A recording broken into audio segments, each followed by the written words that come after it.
yang sesuai dengan perbuatan Rasulullah SAW adalah yaitu dengan berzikir dengan jari jemari. Tidak boleh. Beda hukumnya. Dan itu sholat sambil kita megang mushaf, ya bisa kita begini, oke saja, atau kita begini, insya Allah nggak ada masalah. Megang HP ya ketika sholat atau mushaf, itu sebaiknya tangan kanan atau tangan kiri? Jawabannya kanan, karena jadi nggak ada tuntunan Nabi SAW setelah salam mengusap wajah. Demi Allah, tidak ada Al-Fatihah setelah sholat 5 waktu. Bersalam-salaman selesai sholat dari perbuatan bid'ah. Ahli Wahabi, ahli bid'ah ialah golongan orang-orang yang suka membid'ahkan orang lain. Itulah ahli bid'ah. Okey? Semua benda dibid'ahkannya. Nah, orang baca Quran bid'ah, orang nak baca doa lepas makan bid'ah, orang berzikir lepas sembahyang bid'ah, orang berselawat masa sembahyang tarawih bid'ah. Faham? Orang baca doa buka puasa bid'ah, orang baca talqin orang mati bid'ah. Itulah golongan ahli bid'ah. Hendaklah kita jauhi.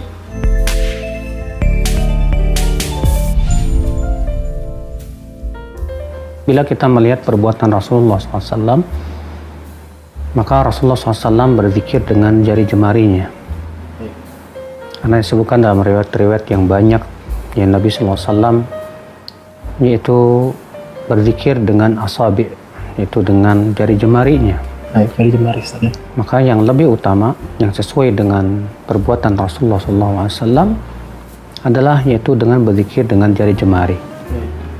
Dan tidak pernah satupun riwayat yang sahih menyebutkan Rasulullah berzikir dengan bebatuan atau dengan biji.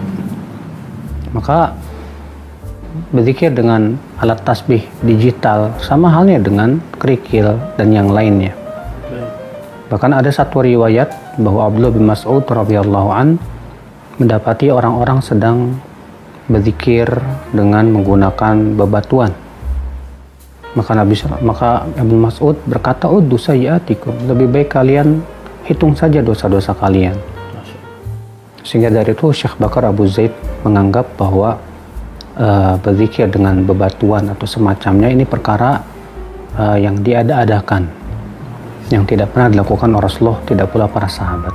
cara hukum syar'i, tasbih itu boleh atau tidak dipakai untuk berzikir? Tidak boleh. Beda hukumnya. Dan itu yang kuat pendapat. Itu pendapat yang kuat. Ada pendapat ulama yang membolehkan, tapi nggak kuat. Pendapat yang marju. Mudah juga adalah dengan menggunakan HP, ya. Dengan menggunakan HP, ya kita memegang sholat sambil kita megang mushaf, ya bisa kita begini, oke saja, atau kita begini, insya Allah nggak ada masalah. Kita sambil begini kita memegang mushaf. Ketika kita ingin ruku, maka tinggal kita masukkan di kantong, baru kemudian kita ruku dan sholat seperti biasa. Nanti kalau kita ingin lanjutkan, tinggal kita pegang kembali, kemudian kita baca mushaf, terserah mau setengah juz, 1 juz, sepuas kita. Dan ini gerakan yang ringan juga dengan memegang mushaf. Yang perlu saya ingatkan, adapun makmum, ya, memegang HP ya ketika sholat atau mushaf, itu sebaiknya tangan kanan atau tangan kiri? Jawabannya kanan, karena pada saat takbiratul ihram, Allahu Akbar, kanan berada di atas. Selanjutnya Anda ngambil mushaf itu di saku, kemudian dibaca. Lebih baik mana Pak, mushaf atau HP yang ada aplikasi Al-Qur'annya? Dua-duanya bagus, tapi cara praktis mungkin HP lebih praktis. Mushaf itu selesai dibaca, kita akan taruh. Kalau kantong Anda itu berada di bawah, jadinya mushafnya di kantong bawah. Tapi kalau kantongnya ada di atas, mungkin lebih aman. Cuman kalau ruku, sensitif, jatuh. Sujud, jatuh. Tapi kalau HP, begitu selesai, HP dimatikan, masukkan kantong. Nah ini kan Qurannya tidak nampak tuh. Mau kena duduk, insya Allah lebih aman.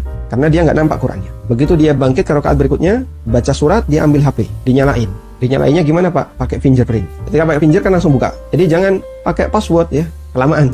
Maka gunakan finger, jadi langsung nampak. Cara itu insya Allah yang bisa Anda lakukan dalam rangka untuk melaksanakan sholat dengan menggunakan HP, agar kita bisa lebih lama menyelami ayat-ayat yang kita baca. Apa hukumnya mengusap wajah setelah sholat dan setelah berdoa? Apa hukumnya bersalaman setelah sholat? Semuanya nggak pernah ada tuntunan dari Nabi SAW. Jadi nggak ada tuntunan Nabi SAW setelah salam mengusap wajah. Itu nggak ada dalilnya. Satu pun nggak ada hadisnya. Demi Allah, siapa yang jujur dalam menyampaikannya, ya saya bersumpah dengan nama Allah, demi Allah tidak ada Al-Fatihah setelah sholat 5 waktu. Yang ada dari Nabi setelah sholat 5 waktu, silahkan buka Sahih Bukhari, Sahih Muslim, Sunan Abi Daud, Sunan Tirmidzi, Sunan Ibnu Majah, dan seluruh kitab hadis. serta seluruh kitab fikih, baik fikih Syafi'i, Hambali, Maliki, Hanafi, ataukah al-fiqhul muqaran, fikih perbandingan madhab. Yang ada setelah sholat 5 waktu, Nabi setelah salam istighfar 3. Assalamualaikum warahmatullahi. Apa hukumnya salam-salaman selesai sholat subuh dan selesai sholat asar? Salam-salaman. Baik nggak salam-salaman? Selesai sholat. Nah, colek ya, colek leh. Baik atau enggak? Baik. Berguguran dosa kita salam-salaman. Iya. Nah, mereka malah bertanya kepada Iz bin Abdus Salam yang dikhususkan selesai apa? Sholat subuh dan sholat asar. Lihat jawabannya Iz bin Abdus Salam yang dijadikan dalil oleh sebagian orang. Pembagian bidah menjadi 5, bolehnya bidah hasanah Iz bin Abdus Salam. Perhatikan apa kata beliau. Al-musafahah aqabas subhi wal asri minal bid'i, ya, bersalam-salaman selesai sholat subuh dan sholat asar dari perbuatan bid'ah. Kata beliau, baik tak salam-salaman menurut teori orang bid'ah hasanah? Baik. Dan kita telah menyebutkan pada pertemuan yang lalu, tidaklah seseorang berbuat satu perkara bid'ah dalam agama kecuali dia telah mematikan satu sunnah Rasulullah sallallahu alaihi wasallam. Assalamualaikum warahmatullahi. Assalamualaikum warahmatullahi. Ada yang Al-Fatihah 1. Ada yang 2. Ada yang apa? 3. Ketika dia melakukan 3 hal yang saya sebutkan tadi, maka dia telah meninggalkan sunnah Rasulullah, telah mematikan sunnah Rasulullah. Apa itu? Rasulullah selesai salam ke kanan, salam ke kiri, beliau langsung mengatakan apa? Astaghfirullah, astaghfirullah, astaghfirullah. Dalam riwayat lain disebutkan apa? Allahu Akbar, Allahu Akbar, Allahu Akbar. Jadi bukan apa? Bukan amin, bukan Al-Fatihah, bukan juga salam-salaman. Ketika Anda berbuat salam-salaman atau Anda berkata Al-Fatihah, maka Anda sudah meninggalkan apa? Sunnah Rasulullah sallallahu alaihi wasallam.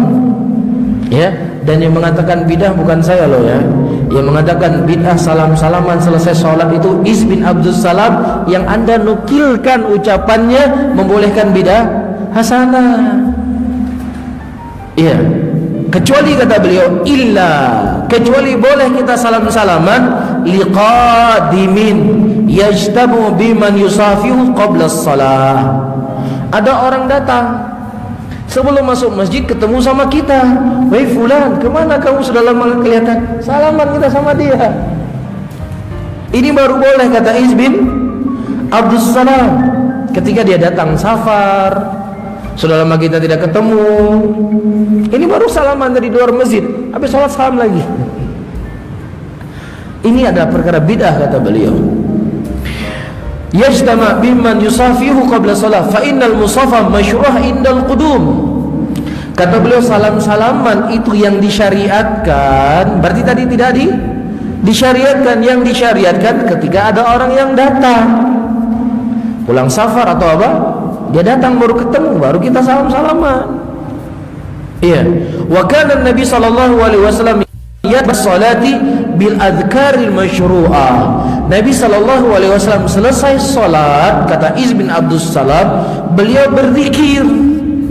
Bukan salam-salaman. Jelas. Jadi Iz bin Abdus Salam dengan tegas beliau memerangi yang namanya apa? Bid'ah yang dianggap oleh orang hari ini apa? Hasanah. Ni Wahabi. Dia tahu tak? Nak tahu arti ahli bid'ah pada zaman sekarang. Ahli bid'ah ialah golongan orang-orang yang suka membid'ahkan orang lain. Itu dah ahli bid'ah. Okey? Semua benda dibid'ahkannya. Nah, orang baca Quran bid'ah, orang nak baca doa lepas makan bid'ah, orang berzikir lepas sembahyang bid'ah, orang berselawat masa sembahyang tarawih bid'ah. Faham? Orang baca doa buka puasa bid'ah, orang baca talqin orang mati bid'ah. Itulah golongan ahli bid'ah. Hendaklah kita jauhi. Faham? Mereka bukan golongan yang beramal soleh, tapi membid'ahkan amal soleh orang lain. Hati-hatilah. Ramai golongan ini. Kalau orang tanya apa makna ahli bid'ah, ialah mereka yang suka membid'ahkan orang lain.